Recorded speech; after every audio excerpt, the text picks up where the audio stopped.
Welcome back to our YouTube channel. So guys, ये हमारा content है और हमारी ये बुक इकोनॉमिक्स की चल रही है जो कि आपकी स्क्रीन पे दिख रही है। और ऑल्सो ये पूरा हमारा एनसीईआरटी बेस्ड बुक होने वाली है, जो कि आपको पता ही है कि 9th क्लास की बुक्स गवर्नमेंट ने इशू किया है कि एनसीईआरटी बुक्स ही होनी चाहिए। सो वीडियो स्टार्ट करेंगे बहुत जल्दी। थोड़ा सा और बता देती हूँ मैं तो।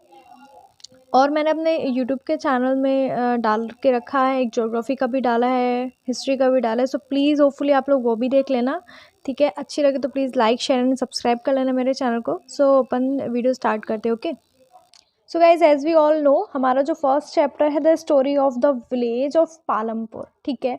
अब क्वेश्चन ये राइज होता है कि पालमपुर ही क्यों दिया यार, कोई और भी तो गांव दे सकते थे, ठीक है। बट यहाँ पे पालमपुर में इसलिए बोला है, ये एक ऐसा गांव है जो कि हाइपोथेटिकली इसमें दिया गया है। इसमें सारी फैसिलिटीज़ हैं जो कि एक गांव में होती हैं, ठीक है। मोस्टली ज़्यादा गांव में ट्यूबवेल्स नहीं होते, हैंड पाइप्स नहीं होते, इलेक्ट्रिसिटी नहीं होती। बट यहाँ पे मतलब इस गांव में काफ़ी हद तक चीज़ें फैसिलिटीज़ हैं। सो इसका एग्जाम्पल दिया गया है, ठीक है। सो ओवरव्यू कर लेते हैं कि यहाँ पे इस चैप्टर में दिया क्या गया है। The purpose of the story is to introduce some basic concepts relating to production, and this we do through a story of hypothetical village called Palampur. As we all know, ये हमारा पालमपुर वाला chapter चल रहा है। अब क्यों बताया है, क्योंकि हाइपोथेटिकल मीन्स होता है इमेजिनरी, कोई भी चीज़ को इमेजिनेशन करना या उस चीज़ के बारे में पढ़ाई करना इमेजिनेशन के थ्रू के। तो आपको इसमें इमेजिनेशन ही करना है, दिमाग में आपको जो मैं बोलूँगी वो आपको सुनना है, या आपकी जो क्लास में बताया जाता है वो आपको सुनना है। बस आपको माइंड में इमेजिनेशन करके ही आपको ये चैप्टर आगे बढ़ाना है, ठीक है। सो यहाँ पे अब हमें फार्मिंग की देखना है, ठीक है। अब गांव है तो यहाँ पे सबसे ज़्यादा मेन क्या होगा, ऑक्यूपेशन क्या होगा, फार्मिंग ही होगा। So farming is a main activity in the Palampur whereas several other activities such as small scale manufacturing, dairy, transport etc. देखो, यहाँ पे जो मेन ऑक्यूपेशन है वो है फार्मिंग, ठीक है। अब छोटे मोटे जो छोटे स्केल के प्रोडक्शन हो गए, मैन्युफैक्चरिंग छोटी छोटी फैक्ट्रीज हो गई हैं, तो वो डेयरी हो गया, ट्रांसपोर्ट हो गया, ठीक है, are carried out on a limited scale, मतलब वो एक लिमिटेड स्केल तक है। बट फार्मिंग है वो लिमिटेड अनलिमिटेड स्केल तक है। These production activities need various type of resources, ठीक है। अब ये जो एक्टिविटीज़ हैं काफ़ी अलग अलग रिसोर्सेज को नीड करती हैं, ठीक है। जैसे नेचुरल रिसोर्स हो गया, मैन मेड आइटम्स हो गया, ह्यूमन एफर्ट हो गया, मनी हो गया। अब जब ये सब होगा तो मनी अपने आप ही आ जाएगा ना। As we read through the story of Palampur, we will learn how various sources combine to produce the desired goal and service in the village. So आपका ये इंट्रोडक्शन हुआ होता है, ठीक है।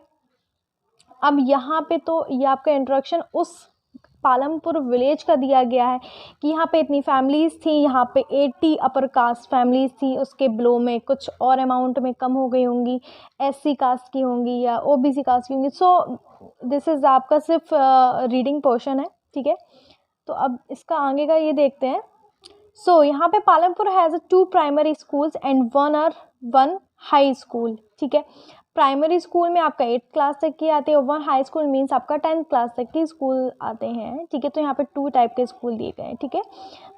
There are primary health centre run by the government and 1 private dispensary, here the 6 are treated, ठीक है।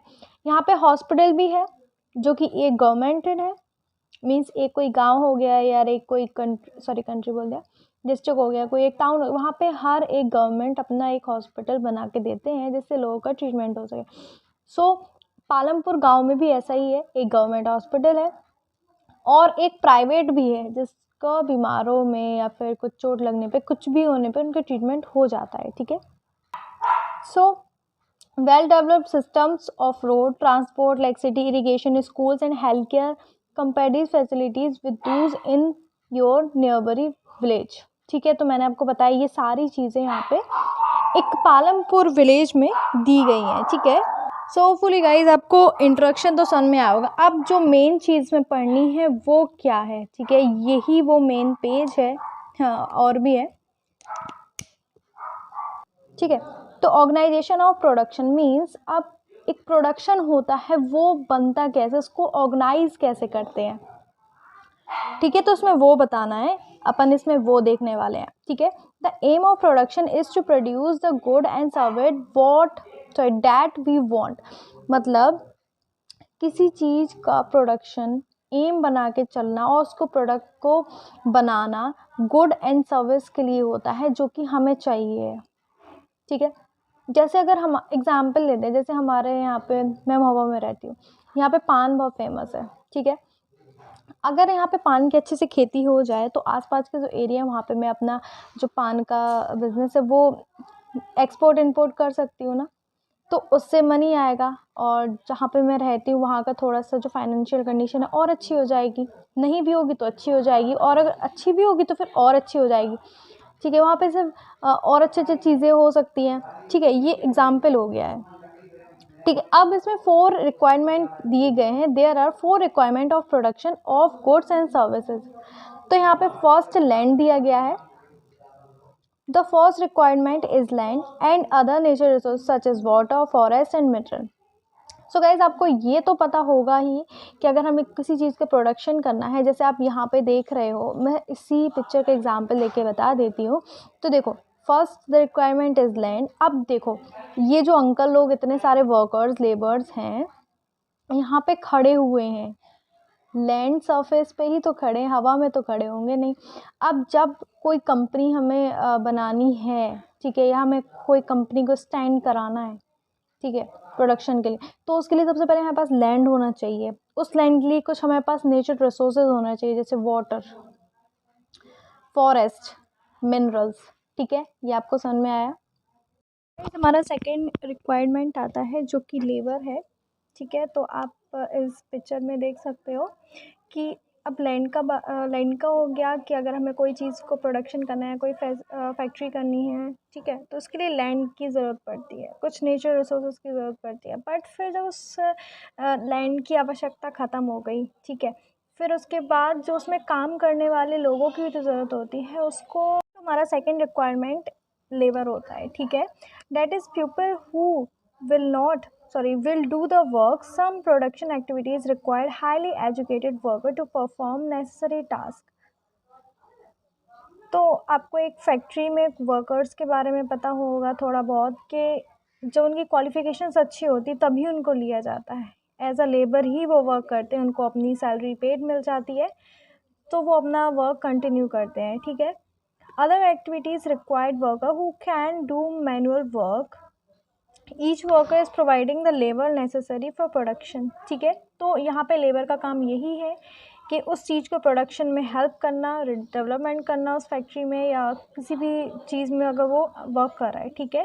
तो हमारा थर्ड पे आता है फिजिकल कैपिटल, ठीक है। The third requirement is physical capital.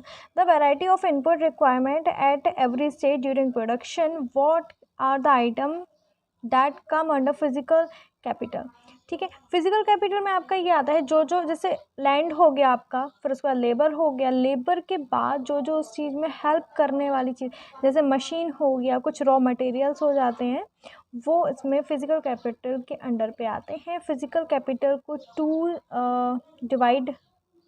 Two parts में डिवाइड किया गया है। फर्स्ट तो आपको दिख रहा है fix capital and second number पे है वर्किंग कैपिटल, ठीक है। तो फिक्स कैपिटल देख लेते हैं।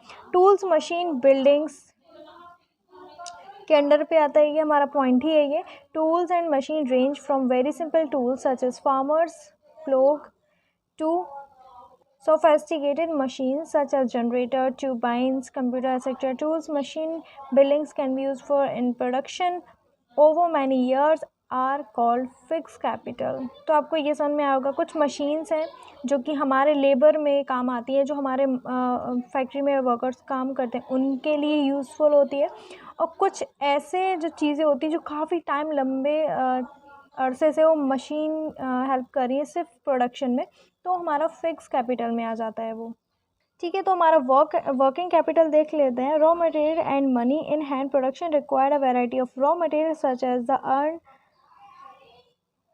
used by the weaver and the clay used by the potter. Also, some money is always required during the production to make payment and buy other necessary items. Raw material and money in hand are called working capital. देखो ये सब तो language समझ में आ गई, but ये जो main line है, raw material and money in hand are called working capital. Raw material कुछ भी होता है, मतलब रॉ मटेरियल बोल सकते हैं क्राफ्टी मटेरियल, जिसको रॉ मटेरियल वो होता है जिसको और बनाने का फिनिशिंग मटेरियल निकल के आता है, तो वो उसको बोलते हैं रॉ मटेरियल, ठीक है। And money in hands are called working. अगर आपके हाथ में कैश है, मनी है, तो आप उससे कोई भी अपने अंडर पे काम करवा सकते हो, तो वो होता है वर्किंग कैपिटल, ठीक है। These are used up in production, ये हमारे प्रोडक्शन में काफ़ी यूज होता है, ठीक है। अब हमारा फोर्थ पे है, there is a fourth requirement too you will need knowledge and enterprise. Guys आपको पता नहीं है बट मैं बता देती हूँ, इंटरप्राइज के बारे में मैंने पूरा एक वीडियो निकाला है। सो प्लीज़ आप चैनल में जाके उसको जल्दी से फाइंड आउट करो और उसको जल्दी से देखो। इंटरप्रेन्योर के बारे में बहुत सारा डिटेल में मैंने दिया है, ठीक है। सो ये 4 पॉइंट क्या बोलता है, to be able to put together land, labour and physical capital and produce an output. मतलब हमारा लैंड हो गया, लेबर हो गया, फिजिकल कैपिटल हो गया, और फिर उसके बाद जो आउटपुट निकलता है टू यूज़ योर सेल्फ और सेल इन द मार्केट, या तो हमारे लिए निकलता है, इंसानों के लिए तो निकलेगा, और फिर जब एक इंसान का उसको फ़ायदा हो गया फिर तो सोच लेगा कि यार इसका तो बिज़नेस कर लेते हैं, जिससे दूसरों को भी फ़ायदा हो और उसका मनी में फ़ायदा हो, right. these days are called as human capitals. So guys इस 4 पॉइंट को लास्ट में हम डिनोट कर देंगे कि ये एक ह्यूमन कैपिटल होता है, ठीक है। सो होपफुली आपको ये पिक्चर से काफ़ी हद तक समझ में आया होगा। सो गाइज अब हमारे जो नेक्स्ट टॉपिक होने वाला है फैक्टर्स ऑफ प्रोडक्शन है, जो कि हमारा नेक्स्ट वीडियो में आने वाला है, ठीक है, नेक्स्ट पार्ट में। सो मिलते हैं नेक्स्ट पार्ट में, ठीक है। और वीडियो को लाइक शेयर सब्सक्राइब करना बिल्कुल मत जाइएगा। Bye bye.